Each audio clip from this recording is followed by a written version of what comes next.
समस्त रोहितजनों को, मित्रों को सादर प्रणाम, सबका यथोचित अभिवादन।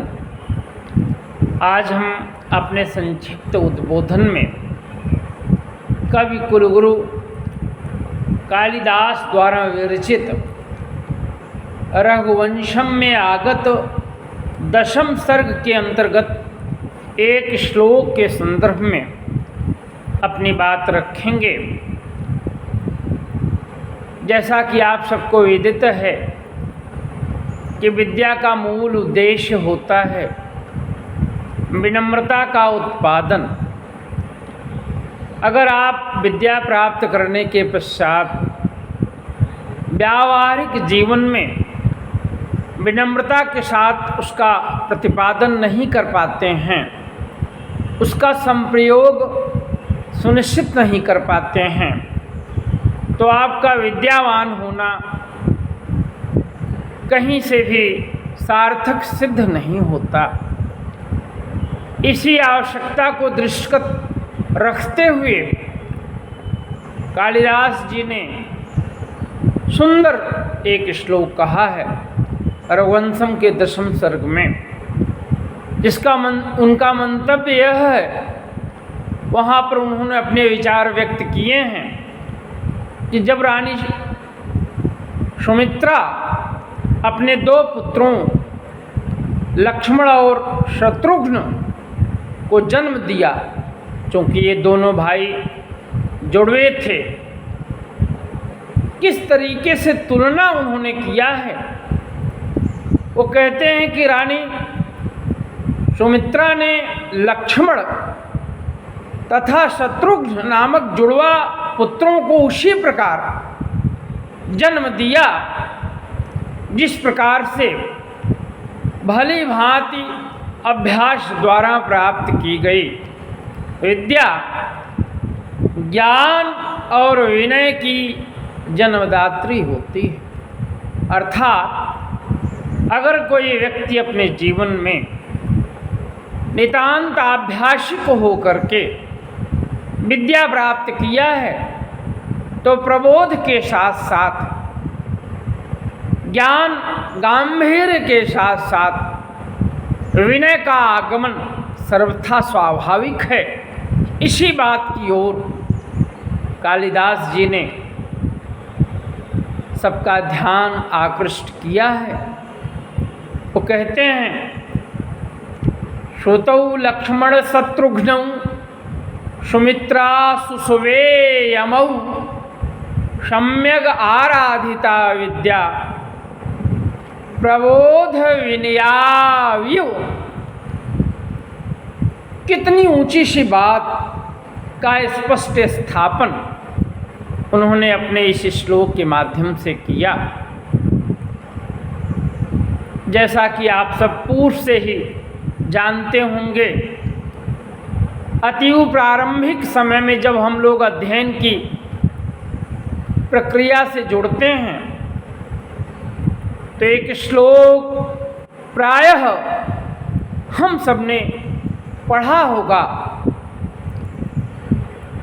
विद्या ददाति विनयम विनयात याति पात्रताम पात्रत्वाद तु धनम आपनोति धनात् धर्मः ततः सुखम।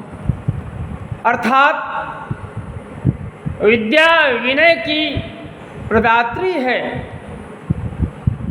यदि कोई व्यक्ति अपने जीवन में सही सही विद्या को प्राप्त किया है,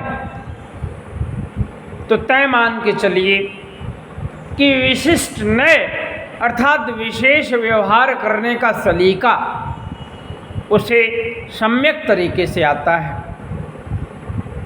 और जब विशिष्ट व्यवहार का तरीका आ जाता है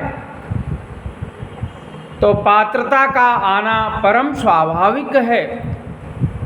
पात्रता अत्यंत सरल शब्द है, जिसको हम योग्यता दक्षता का पर्याय मानते हैं। जब हम योग्यता और दक्षता से संयुक्त हो जाते हैं तो कहीं न कहीं हम अपने अनुकूल स्थान को सुशोभित करते हैं, मनोवांछित स्थल की प्राप्ति कर लेते हैं। और जब हम वहाँ पर चयनित हो जाते हैं, हमें उसके एवज में एक निश्चित वृत्ति की प्राप्ति होने लगती है, आजीविका की प्राप्ति होने लगती है। और उस आजीविका के सहयोग से हम अपने दैनंदिन कार्यों की निवृत्ति सर्वथा सुंदर तरीके से करने में सक्षम हो जाते हैं। और हमारे और अन्य जितने धर्म होते हैं, कर्तव्य होते हैं, समाज के प्रति, परिवार के प्रति, सुहृदों के प्रति, सबके प्रति उसका निर्वहन करने में हम सक्षम हो जाते हैं। तो आवश्यकता यह है कि हम विद्या अवश्य प्राप्त करें, लेकिन विद्या के साथ साथ वैनयिक प्रधानता, विनय की प्रधानता उसका मूल मंत्र होना चाहिए। यही अभीष्ट विषय वस्तु होना चाहिए। यदि हम अपने जीवन में व्यावहारिक कुशलता का अध्ययन करके उसका प्रचारण सुनिश्चित करते हैं, तो तय मानिए कि हमारा अध्ययन निश्चयतः पूर्णता की ओर जा रहा है। हम अपने सार्थक उद्देश्य की प्राप्ति करने में सक्षम सिद्ध हो रहे हैं।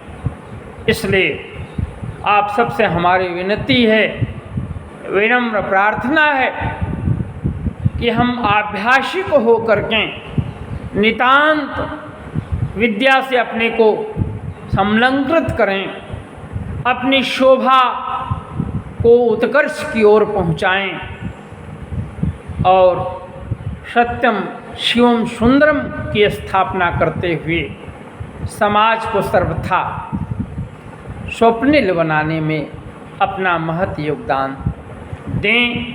बहुत बहुत धन्यवाद, बहुत शुभकामनाएं आप सबको। धन्यवाद।